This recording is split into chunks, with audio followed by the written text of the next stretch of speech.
Karibu katika mwendelezo wa makala zetu hapa Positivity Online.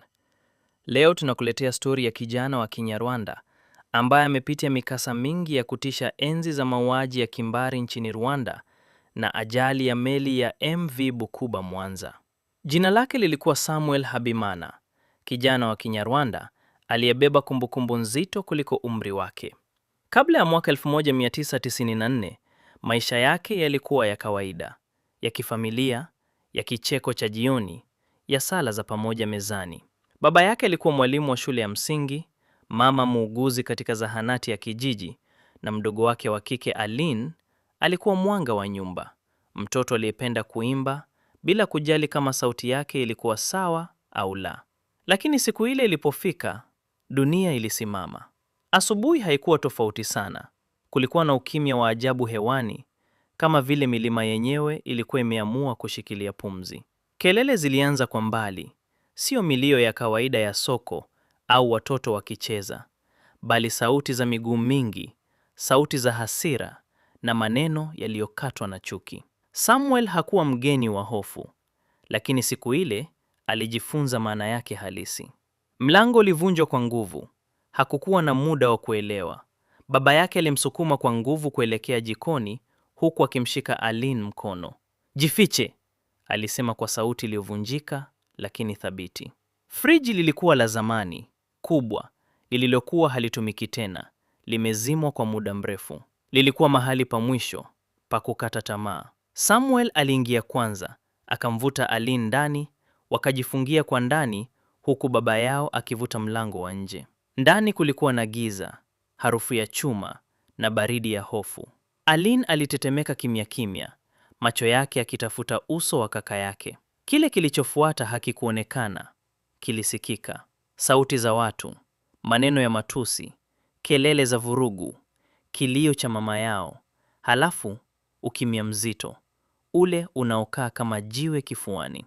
Samuel aliziba masikio ya Aline, lakini tayari ilikuwa kuchelewa. Kumbukumbu ile ilijichora moyoni mwake kwa moto. Walikaa humu kwa masaa, labda siku, wakati haukuwa na maana tena. Walipotoka, nyumba haikuwa nyumba, ilikuwa kivuli chake. Hawakulia hata kulia kwa sauti.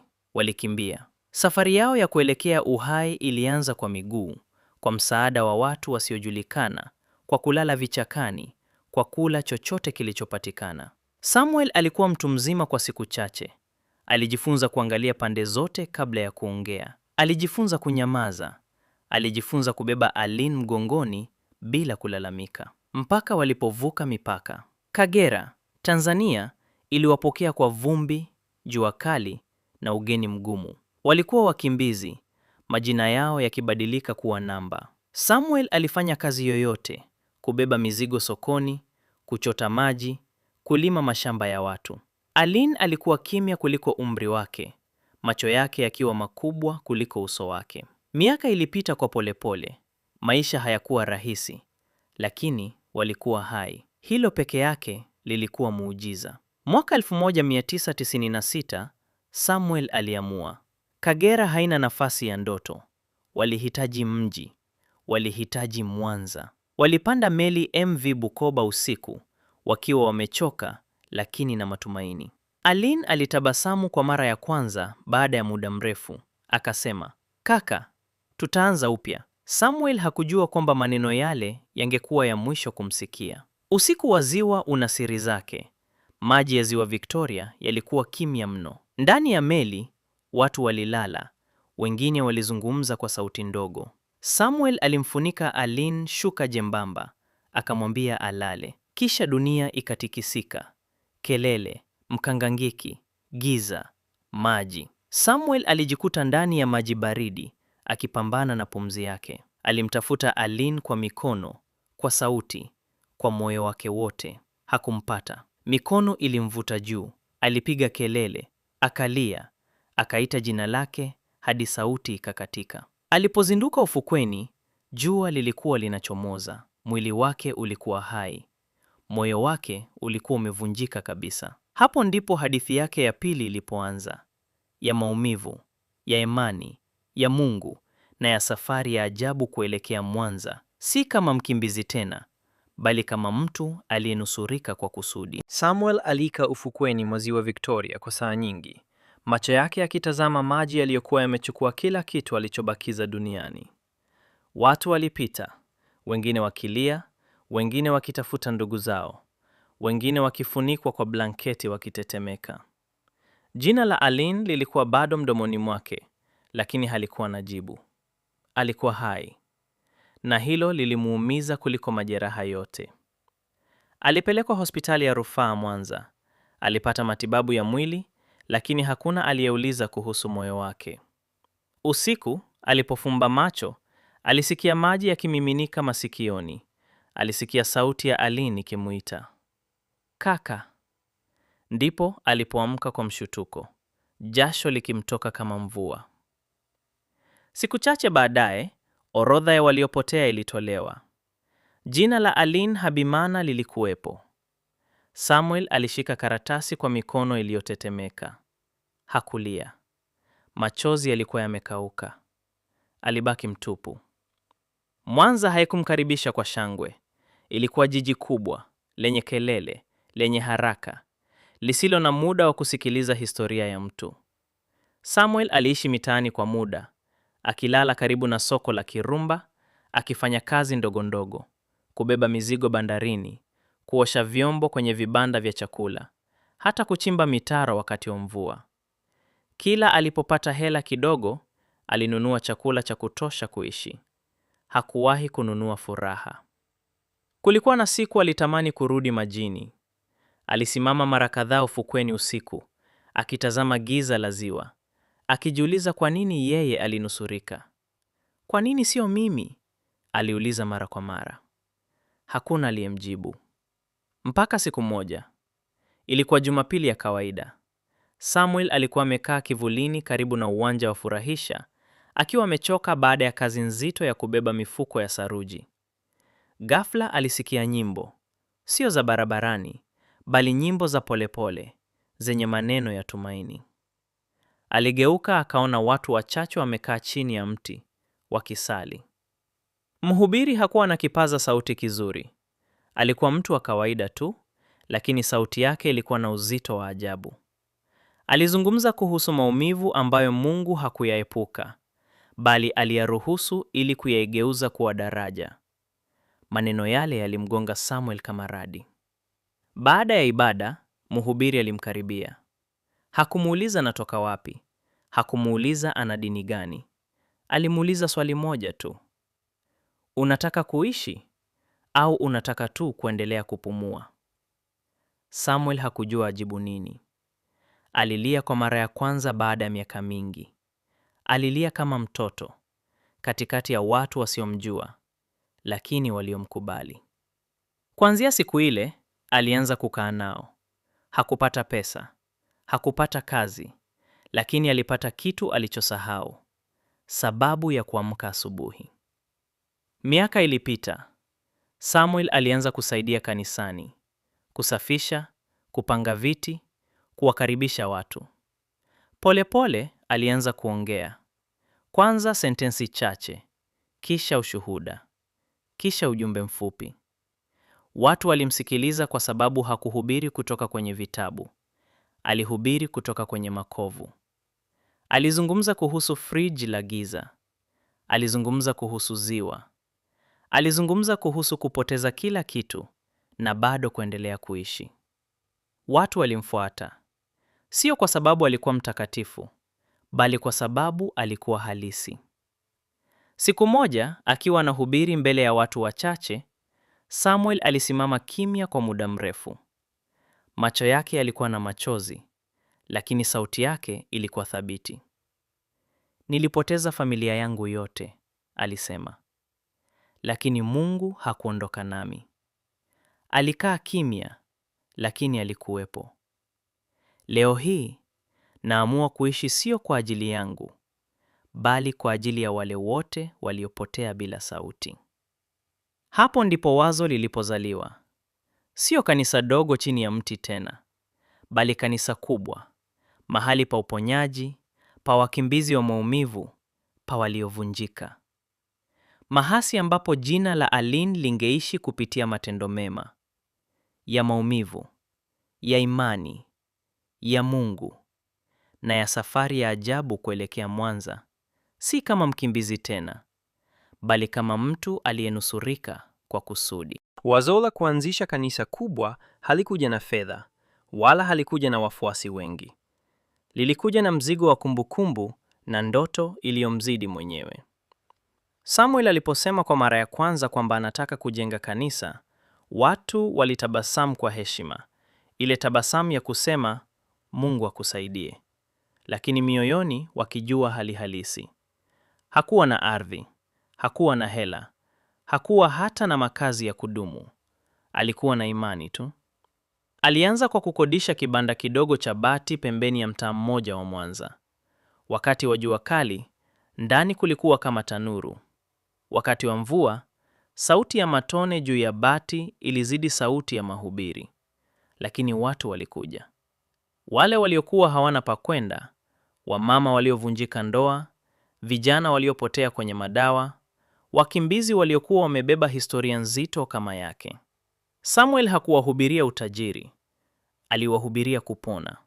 Kulikuwa na siku alikaa peke yake baada ya ibada, akitazama viti vitupu. Alijiuliza kama anajidanganya. Alijiuliza kama Mungu alikuwa bado kimya. Alimkumbuka Aline, uso wake, sauti yake. Kama ningekufa pale ziwani, alijiuliza, je, haya yote yangekuwa na maana? Lakini kila alipokata tamaa, kitu kidogo kilitokea. Mtu alitoa mifuko miwili ya saruji. Mwingine alijitolea kuchora bango la kanisa bure. Mama mmoja alileta sadaka ya mayai 5 na kusema, sina kingine. Samuel alijifunza somo moja muhimu. Mungu hajengi kwa mkupuo, hujenga kwa vipande. Upinzani nao haukukosekana. Wengine walimuita mwongo.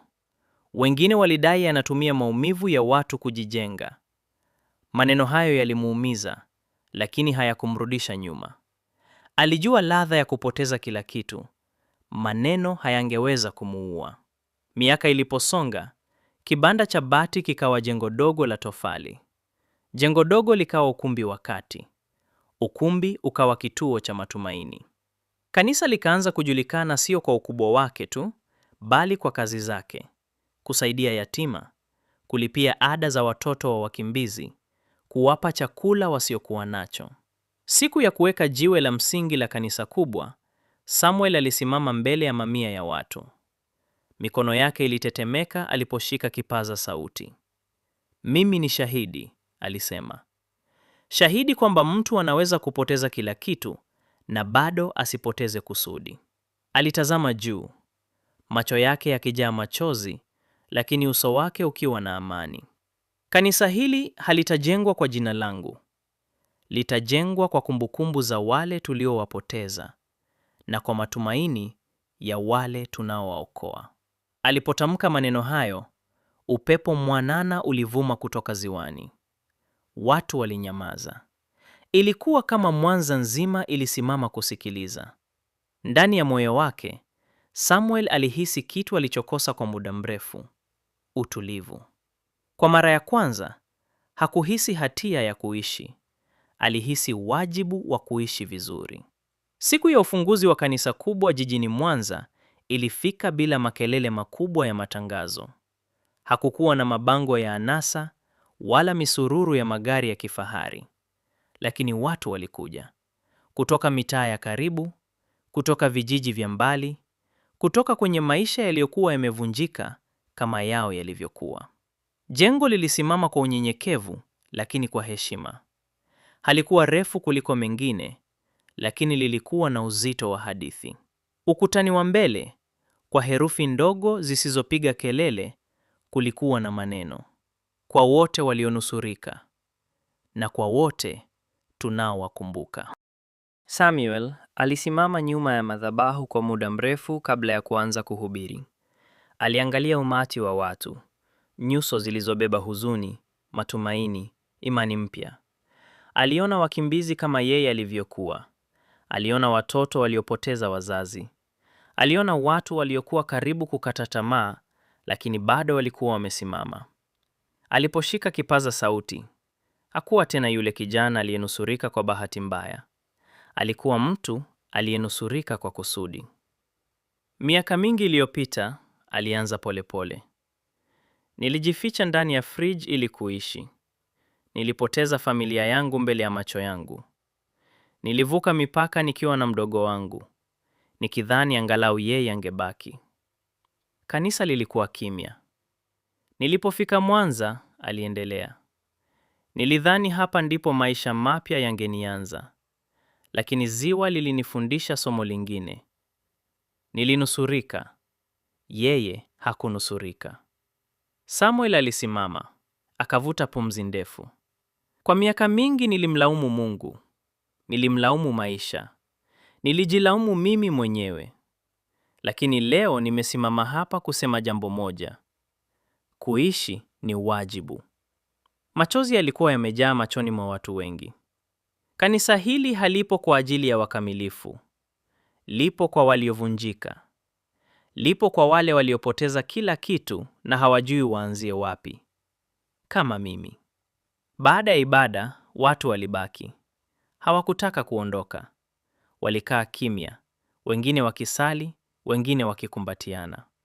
Samuel alishuka chini, akizungumza na watu mmoja mmoja. Alipofika karibu na mlango wa nyuma, aliona mwanamke mzee aliyekuwa amesimama kimya, akimtazama kwa makini sana. Macho yake yalikuwa yamejaa machozi, lakini uso wake ulikuwa na mshtuko wa ajabu. Samuel, aliita kwa sauti ya kutetemeka. Aligeuka, hakumfahamu. Mimi ni rafiki wa mama yako, alisema kwa Kinyarwanda. Tulikuwa pamoja mpaka siku zile za mwisho. Miguu ya Samuel ililegea kidogo. Mimi nilinusurika, aliendelea mwanamke yule. Na kabla hatujatengana, mdogo wako alinipa kitu. Alitoa kitambaa kidogo cha zamani, kilichochakaa, lakini kimehifadhiwa kwa uangalifu mkubwa. Ndani yake kulikuwa na mkufu mdogo wa shanga, ule ule ambao Aline alikuwa hauachi shingoni. Samuel alishika mkufu kwa mikono iliyokuwa ikitetemeka kama majani. Alisema, mwanamke aliendelea kwa sauti iliyovunjika, kama hutamuona kaka yangu tena, mwambie aishi. Mwambie asiache. Ndipo Samuel alipovunjika kabisa. Alianguka chini, akilia kwa sauti, sio kwa maumivu tena, bali kwa uhuru. Kwa mara ya kwanza, alihisi kwamba Aline hakuwa amepotea bure. Alikuwa ameacha ujumbe. Na ujumbe ule ulikuwa umeishi kupitia yeye. Miaka iliposonga, kanisa lile likawa zaidi ya jengo. Likawa kimbilio. Likawa hospitali ya roho. Likawa nyumbani kwa wasio na nyumbani. Samuel hakuwahi kujiita tajiri, wala hakuwahi kujiona shujaa. Alijiita tu mtunza kumbukumbu. Kila alipohubiri, hakusahau alikotoka. Kila alipoona watoto wakicheza kanisani, alimuona Aline. Kila alipoona mtu akipona moyoni, alijua safari yake haikuwa bure. Alijifunza ukweli mmoja mkubwa. Wengine hunusurika ili kusimulia. Wengine hunusurika ili kujenga. Na wachache hunusurika ili kuwapa wengine sababu ya kuishi. Samuel Habimana alikuwa mmoja wao. Na Mwanza ikabaki kushuhudia kwamba hata kutoka kwenye giza nene la fridge, hata kutoka kwenye kina cha ziwa, nuru inaweza kuamka, ikiwa mtu mmoja ataamua kutokata tamaa. Na hapo ndipo mwisho wa simulizi yetu. Endelea kukaa nasi kwa burudani zaidi, historia, story, hadith na makala mbalimbali. Usisahau kusubscribe, comment na kushare. Positivity Online. Stay positive with us.